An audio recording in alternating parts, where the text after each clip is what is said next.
प्रवचन सुनने पर जीवन बदलने की प्रेरणा मिलती है। महाराज जी, मेरा शरीर पुरुष का होते हुए भी अलग अलग पुरुष शरीरों के साथ यौनाचार जैसे घृणित पाप कर्णों में रोज रोज लगा रहता था। अब आपके प्रवचनों से प्रेरित होकर कुछ समय से बड़ी मुश्किल से अपने आप को कंट्रोल करके रखा है, फिर भी मन बार बार वही सब करने को करता है। महाराज जी, वैवाहिक जीवन भी तलाक तक की नौबत आ चुकी है। महाराज जी, आप मेरी अंतिम शरणागति हो, कृपया मुझे इस पापाचरण से बचाने का सत्मार्ग प्रदान कीजिए। मैंने ऐसा निश्चय किया कि हर 2 महीने तक शरीर को पवित्र रखकर आपके दर्शन करने आया करूंगा, ताकि आपके दर्शन की प्रेरणा मुझे इस पाप कर्म से दूर रखे तथा इससे मुझे निवृत्त कर सके।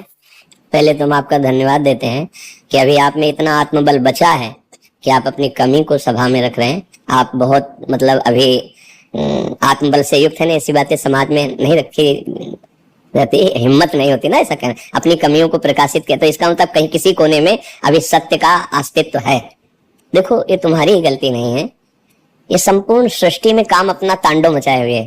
भाई हम चुप हैं, तुम चुप हो, लेकिन तुम मुखर हो गए तो सबकी दृष्टि तुम्हारे पे जाएगी।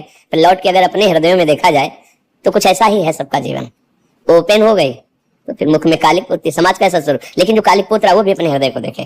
काम कोई ऐसा नहीं कि किसी को बख्श दे, वो उसी को बख्शता है जिसने भगवान को आश्रयदाता मानकर और भजन शुरू किया। अब तुम्हारे प्रश्न का उत्तर देते हैं। ये काम सुख बुद्धि होने के कारण आदरणीय और प्रिय हो गया, नहीं हुआ? सुख मिलने के कारण। आप ईमानदारी से बताओ, क्या आज तक आपको तृप्ति हुई? सच्ची बताना। नहीं ना? आज भी वही चाह है जो पहले से थी। इसका मतलब कभी नहीं हो सकती, क्योंकि वहां नहीं है सुख। विचार खुले, जब आपने प्रश्न किया तो इस शरीर में है क्या? इस शरीर में है क्या? मल और मूत्र के ही तो द्वार हैं, जहां छू जाने पर हाथ हमको पवित्र करना पड़ेगा। क्या है? दुर्गंध युक्त, चाहे जितना सुगंधित पेय पियो, भोजन पाओ, 6 घंटे बाद दुर्गंध युक्त मल बन जाएगा। एक मल का द्वार है। चाहे जितना सुंदर जूस और दूध पियो, एक मूत्र बन जाएगा। दोनों के द्वार हैं, मल और मूत्र।